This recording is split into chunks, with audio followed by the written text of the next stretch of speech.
Hi గారు, welcome to our channel. ప్రస్తుతం మనతో పాటు దామ బాలాజీ గారు సీనియర్ జర్నలిస్ట్ వారితో ఒకసారి మాట్లాడదాం. సార్ నమస్కారం సార్. నమస్తే. సార్ విశ్వక్సేన్ గారిది లైలా మూవీ రిలీజ్ కాబోతుంది ఈ ఫిబ్రవరి 14th రోజు. మంచి హైప్ వచ్చింది సార్ సినిమా ట్రైలర్ చూడగానే. అయితే నిన్న రిలీజ్ ఈవెంట్ జరిగిన తర్వాత సోషల్ మీడియాలో కొన్ని పేజీలలో బాయ్కట్ లైలా అంటూ ఒక ట్రెండ్ నడుస్తుంది. అయితే ఎక్కువ ఇది వైసీపీ వాళ్ళు చేస్తున్నట్టుగా కూడా కనిపిస్తుంది. మరి వైసీపీ వాళ్ళు ఎందుకు ఈ సినిమా మీద ఫోకస్ చేశారు, ఎందుకు దీన్ని బాయ్కట్ చేయాలని పిలిపిస్తున్నారు, మరి మీరేం చెప్తారు, ఏం జరిగింది సార్ అసలు? లైలా విశ్వక్సేన్ రామ్ నారాయణ్ డైరెక్షన్లో వస్తుంది. చాలా ఎందుకంటే ఇప్పుడు విశ్వక్సేన్ కానీ తర్వాత అతను సిద్ధు జొన్నల్ గంట కానీ వీళ్ళిద్దరూ యంగ్ హీరోల్లో బాగా దూసుకుపోతున్న వాళ్ళు. ఈవెన్ బాలకృష్ణ కానీ తర్వాత చిరంజీవి లాంటి వాళ్ళు కూడా వీళ్ళని ఎంకరేజ్ చేస్తున్నారు. సో పెర్ఫార్మెన్స్ కానీ వీళ్ళిద్దరి ఎన్నుకునే కథలు కానీ కొత్తదనం ఉండడం అవన్నీ కూడా బాగున్నాయి.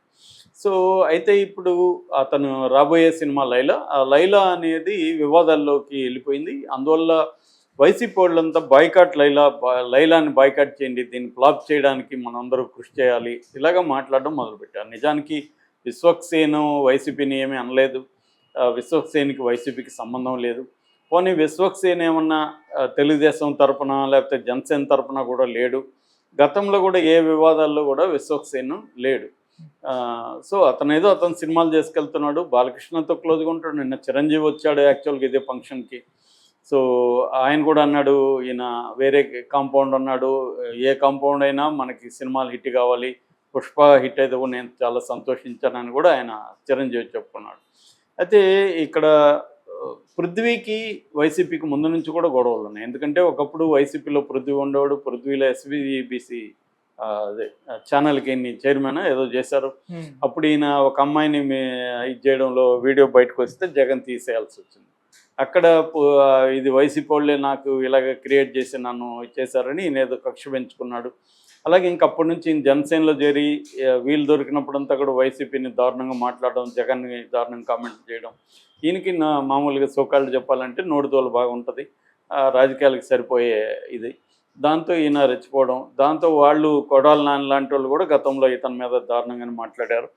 ఇదేంటంటే ఒకరికొకరు తీసిపోరు వీళ్ళు ఇలాగ మాట్లాడతారు. వైసీపీలో దానికోసమే కొంతమంది తయారయ్యారు మాట్లాడడానికి, కొడాలి నాని, రోజా, అంబటి రాంబాబు ఇలాంటి వాళ్ళు. అట్లాగే తెలుగుదేశంలో ఇప్పుడున్న స్పీకర్ కావచ్చు, చాలామంది తెలుగుదేశంలో కూడా నోటితోలు బ్యాచ్ ఉన్నారు.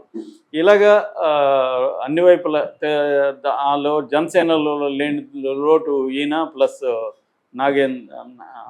నాగబాబు వీళ్ళిద్దరు. మొన్న కూడా ఆయన పథకాలు హామీ ఇచ్చిన పథకాలు అమలు చేయలేదనే వాళ్ళు కుక్కలని ఇంకేదో పందులని ఇలా తిట్టాడు. సో ఇలాగే నోటితోలు బ్యాచ్ అన్ని పార్టీల్లో ఉన్నారు.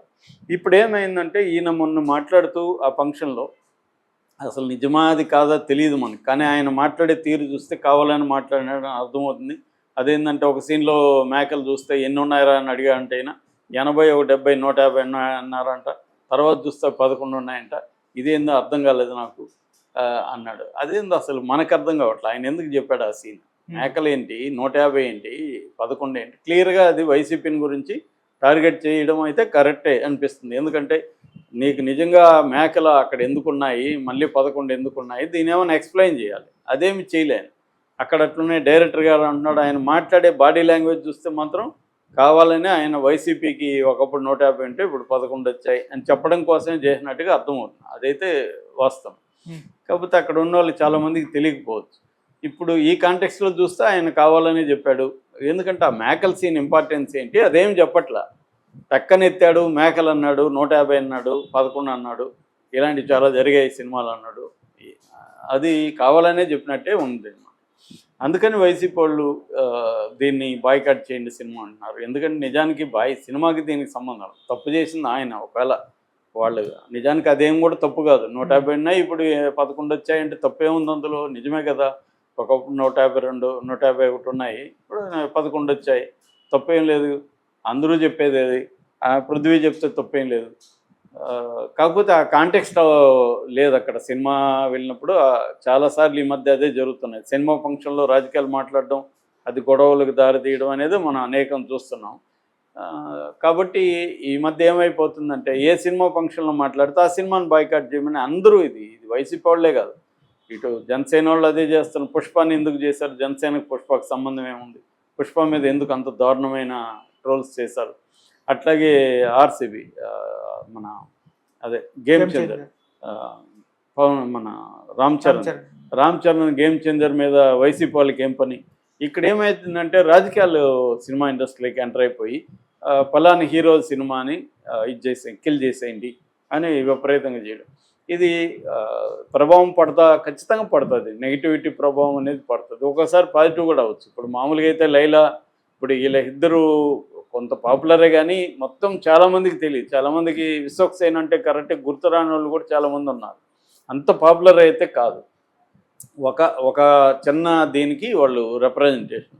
అలాంటిది ఇప్పుడు ఈ లైలా అనేది పాపులర్ చేస్తున్నట్టే కదా, లేకపోతే అసలు మనం మాట్లాడుకోం కదా. ఇప్పుడు మన ఛానల్లో లైలా గురించి ఈ టాపిక్ ఉండదు. రిలీజ్ అయినప్పుడు రివ్యూ చెప్తాం తప్ప అంతవరకు మనం లైలా గురించి మాట్లాడుకోం. సో ఈ రకంగా లైలా సినిమాకి పాపులారిటీ ఖచ్చితంగా వస్తుంది. నెగిటివ్ అనేది పెద్దగా పడుతుందని నేను అనుకోను. రెండోది వైసీపీ వాళ్ళు అనవసరమైన ఎనర్జీలంతా దీనికి ఖర్చు పెట్టే బదులు వాళ్ళకి బోల్డ్ పనులు ఉన్నాయి ఇప్పుడు. ఎందుకంటే అది నిజంగానే ఏం చెప్పినట్టు 11 వాళ్ళు పాజిటివ్ తీసుకొని కక్ష తీసుకొని మళ్ళీ మేము 151 తెప్పిస్తామనే ఒక పాజిటివ్ యాటిట్యూడ్తో ఎనర్జీతో పనిచేయాలి తప్ప దీన్ని అతను చెప్పిన దాంట్లో అబద్ధం ఏమి లేదు. పృథ్వీ చెప్పడం కరెక్టే కాదని పక్కన పెడితే అతను చెప్పిన దాంట్లో వాస్తవం ఏది? 151 ఉన్నాయి, 11 వచ్చాయి. మరి మళ్ళీ మీరు 150కి సాధించండి, ఎవరు వద్దన్నారు? అది కదా ఉండాలి. కక్ష అనేది ఎట్లా ఉండాలంటే వీడు చెప్పాడు కదా అని మళ్ళీ వీళ్ళు కష్టపడి పనిచేయాలి. అది వదిలేసి లైలాని బ్యాన్ చేయండి అంటే అనవసరంగా ఉంటుంది. లైలా బ్యాన్ చేయడం వల్ల వీళ్ళకి ఒరిగేదేముంది? లైలా ఫ్లాప్ అయితే ఏంటి, హిట్ అయితే వీళ్ళకి వచ్చేది? ఇదంతా అనవసరమైన కెలుక్కోవడం, దారిన పోయే కంపెనీ ఇంట్లో తెచ్చేసుకోవడం అంటారు. అలాగే దారిన పోయి ఉండేదాన్ని ఇది చేయడం అనమాట. సో ఇది వైసీపీ వాళ్ళు బ్యాడ్. వైసీపీ గత కొంతకాలంగా అంటే జగన్ ఎప్పుడైతే రంగంలో దిగి కార్యకర్తలు నేను కాపాడుతాను, నా ప్రయారిటీ ఈసారి కార్యకర్తలే, జగన్ మారాడు, జగన్ 2.0 చూడండి అని చెప్పాడు. ఇది ప్రతి ఒక్కరు చెప్పే డైలాగులు. గతంలో చంద్రబాబు కూడా ఇప్పుడు మారిన చంద్రబాబుని చూస్తారు మీరు, ఇవన్నీ చెప్పాడు.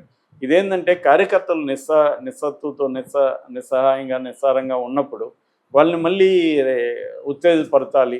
నాయకులు వెళ్ళిపోతుంటారు. ఇప్పుడు మొన్న విజయసాయిరెడ్డి వెళ్ళిపోవడంతో బాగా నిస్తేజం అయింది, వ్యాపించింది. ఏంది విజయసాయిరెడ్డి కూడా వెళ్ళిపోడా?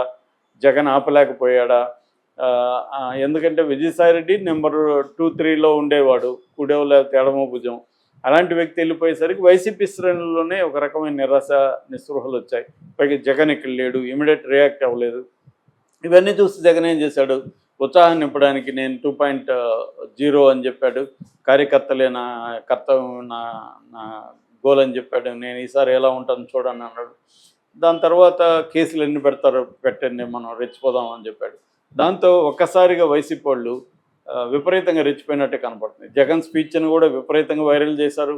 మొన్న కిరణ్ రాయల విషయంలో వీడియోలని పట్ట అని వైసీపీ రంగంలోకి దిగింది. ఇన్ని రోజులు వైసీపీ సోషల్ మీడియా చాలా సైలెంట్గా ఉన్నింది, అసలు ఎక్కడ కనబడలేదు.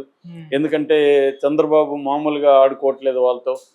రకరకాల అక్రమ కేసులు పెట్టేయడం, పోలీస్ స్టేషన్కి పిలిపించడం, కొట్టడం, గెస్ట్ హౌస్లో పెట్టడం, కోర్టుకు పెట్టకపోవడం.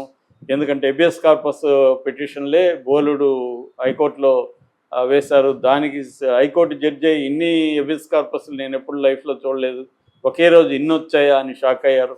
అలాగా వాళ్ళనైతే